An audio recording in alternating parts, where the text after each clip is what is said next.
TVS ரைடர்ல connection பார்க்கறதுக்கு ஹெட்லைட்டை remove பண்ற மாதிரி இருக்கும். இப்படின்னு புது மாடல ரொம்ப ஈஸி. ஒரு இன்புட் ஒரு அவுட் வரும். அதுல எது இன் எது அவுட்னு கண்டுபிடிக்கணும். நீங்க இன்லெட்டிவ் எங்க இருந்து எடுக்கிறதுன்னு தெரியல, எல்லா வயருமே டைட்டா இருக்கிறதுனால எங்க இருந்து எடுக்குன்னு தெரியல.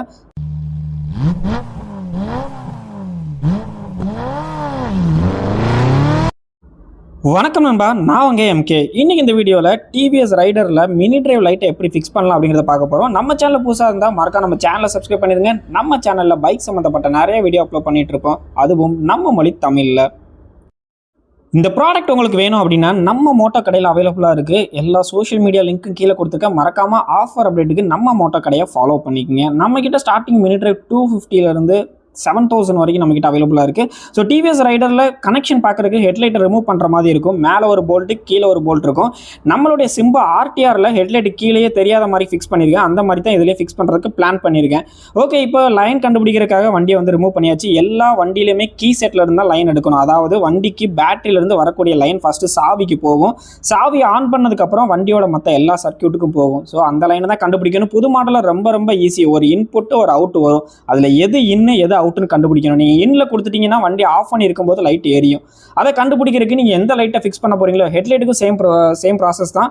இது வந்து எல்இடி ஹெட்லைட். நார்மல் ஹெட்லைட்டாக இருந்து நீங்கள் எல்இடி கன்வெர்ட் பண்ணுறீங்கனாலும் இதே ப்ராசஸ் தான் இருக்கும். ஸோ எது இன்னுன்னு கண்டுபிடிக்கணும். ஃபர்ஸ்ட் ஒன்ல மாட்டிட்டு பாடியில் எர்த் பண்ணேன், ஒர்க் ஆகலை. ரெண்டாவது ஒன்ல கொடுத்துட்டு பாடியில் எர்த் பண்ணுறேன், ஒர்க் ஆகுது. இப்போ நம்ம லைட்டை எல்லாமே ஒயரிங்கை பிரித்து போட்டிருக்கோம். பிரித்து போட்டு லைன் வருதுன்னா அதுதான் வந்து வரக்கூடிய இன்னு. இதில் கொடுக்கக்கூடாது. இதில் கொடுத்தீங்கன்னா வண்டி ஆஃபில் இருக்கப்போ ஒர்க் ஆகும். ஸோ இன்னொன்றில் ஒர்க் ஆகாமல் இருந்துச்சு பார்த்தீங்களா, அதுதான் சாவி போட்டதுக்கப்புறம் ரிட்டன் வர்ற லைனு. அந்த லைனில் தான் கொடுக்கணும். ஸோ அந்த லைன் வந்து பார்த்தீங்க அப்படின்னா ஆரஞ்சு கலரு. ஸோ அதுலேருந்து நம்ம வந்து ஒரு லூப் போட்டு எடுத்து சுவிட்சோட இன்புட்டில் கொடுக்குறோம். இதில் 2 கலர் வர்றதுனால 2-வே சுவிட்ச் எடுக்கணும். 2-வே சுவிட்ச் வந்து பார்த்தீங்கன்னா 3 ஒயரில் வரும். ஒரு இன்னு கொடுத்து 2 அவுட் எடுக்கணும். ஸோ இன்னு கொடுத்தாச்சு, 2 அவுட் வந்து வெளியே வரும். அந்த 2 அவுட்டில் வந்து பார்த்தீங்க அப்படின்னா ஒன்று எல்லோ கலருக்காகவும் இன்னொரு அவுட் வந்து பார்த்தீங்கன்னா ஒயிட் கலருக்காகவும் கொடுக்கணும். அது போக நெகட்டிவ் வந்து டேரெக்டாக வந்து லைட்லேயே கொடுத்துடலாம்.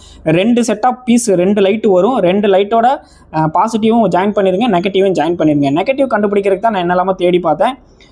டிஆர்எல் லைட் வருது பாருங்கள், அதோட ஹோல்டர் தான் இது அப்படின்னு சொல்லிட்டு இதுலேருந்து நெகட்டிவ் எடுத்துடலாம் அப்படின்னு சொல்லிட்டு பிளான் பண்ணியிருக்கேன். ஸோ வந்து இந்த பிளக் வந்து அன்பிளக்கில் இருக்குது. இப்போ சாவியை போட்டு பார்த்தாலும் டிஆர்எல் எரிஞ்சிட்டு தான் இருக்குது. அப்போ அது வந்து டிஆரோட பிளக்கு கிடையாது. ஸோ நெகட்டிவ் எங்கேருந்து எடுக்கிறதுன்னு தெரியல, எல்லா வயருமே டைட்டாக இருக்கிறதுனால எங்கேருந்து எடுக்குன்னு தெரில. ஸோ நமக்கு தான் பழக்கப்பட்ட ஒரு விஷயம் இருக்கு, இண்டிகேட்டருக்கு நெகட்டிவ் வருமே, இண்டிகேட்டர்லேருந்து எடுத்துடலாம். ஸோ இண்டிகேட்டரோட ஒயர் இது தானா அப்படின்னு கன்ஃபியூஸாக இருக்குது. ஸோ இந்த மாதிரி பிளக் இருக்குமா அப்படின்னு ஒன்று செக் பண்ணிக்கலாம். நம்மக்கிட்ட வந்து பார்த்தீங்கன்னா சிம்பா இருக்குது. அதுவும் வந்து பார்த்தீங்கன்னா டிவிஎஸ் தான், ஆர்டிஆர் 200. ஸோ அதில் இண்டிகேட்டரோட பிளக் எப்படி இருக்குன்னு பார்க்கலாம். ஒவ்வொரு வண்டியில் ஒவ்வொரு மாதிரி இருக்கும். கேடிஎம்ல ஒரு டைப்பில் இருக்கும். R15லாம் பார்த்தீங்கன்னா பழைய ஸ்ப்ளெண்டர் மாதிரி கொடுத்துருப்பாங்க. நம்ம எக்ஸ்பிளாஸ் போட்டிருக்கோம். ஸோ வந்து பார்த்தீங்க அப்படின்னா அதோட வீடியோவோட லிங்க் மேலே வரும், செக் பண்ணி பாருங்கள்.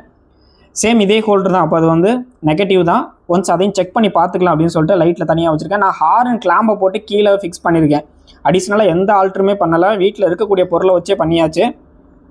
நெகட்டிவ் எல்லாம் நம்ம டேரெக்டாக வந்து நெகட்டிவ் பண்ணியாச்சு. மெயின் லைன்லேருந்து எடுத்து சுவிட்சுக்கு கொடுத்து சுவிட்சிலேருந்து அவுட்டு வெளியே எடுத்தாச்சு. இப்போ மாட்டுறதுக்கு முன்னாடி ஒன்று செக் பண்ணி பார்த்துக்கலாம்.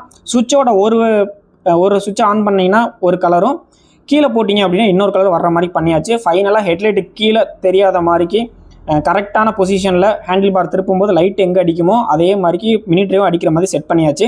ஃபைனல் லுக் எப்படி இருக்குங்கிற பார்க்கறதுக்கு முன்னாடி இந்த ப்ராடக்ட் உங்களுக்கு வேணும் அப்படின்னா நம்ம மோட்டோ கடையில் அவைலபிளாக இருக்குது. வேறு ஏதாச்சும் அக்சசரிஸ் இல்லை பைக்கு ப்ரொடெக்ட் பண்ணக்கூடிய பார்ட், ஹெல்மெட்ஸ் ஏதாச்சும் வேணும் அப்படின்னா நம்ம மோட்டோ கடையை ஃபாலோ பண்ணிக்கங்க. லோக்கல் கஸ்டமர் இருந்தால் டேரெக்டாக விசிட் பண்ணுங்கள். வெளியூர் கஸ்டமர் இருந்தீங்கன்னா நம்ம தமிழ்நாடு ஃபுல்லாக கொரியரும் பண்ணிகிட்ருக்கிறோம். ஓகே, இதோட விசிபிள் எப்படி இருக்குது அப்படிங்கிறத நீங்கள் ஆல்ரெடி பார்த்துருப்பீங்க. ஸோ இந்த வண்டிக்கு மட்டும் இல்லை, எல்லா வண்டிக்குமே நீங்கள் வந்து மினி டிரைவ் ஃபிக்ஸ் பண்ணிக்கலாம். நம்மக்கிட்ட நிறைய கலெக்ஷன்ஸும் அவைலபிளாக இருக்குது.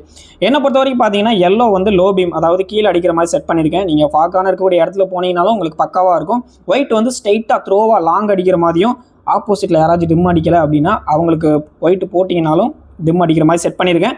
இந்த வீடியோ உங்களுக்கு பிடிச்சிருக்குன்னு நினைக்கிறேன். இந்த மாதிரிக்கு சுவாரஸ்யமான கண்டென்ட்டுக்கு நம்ம சேனலை சப்ஸ்கிரைப் பண்ணிடுங்க. இந்த வீடியோ மறக்காமல் லைக் பண்ணிட்டு போயிருங்க. தேங்க்ஸ் ஃபார் வாட்சிங் நண்பா.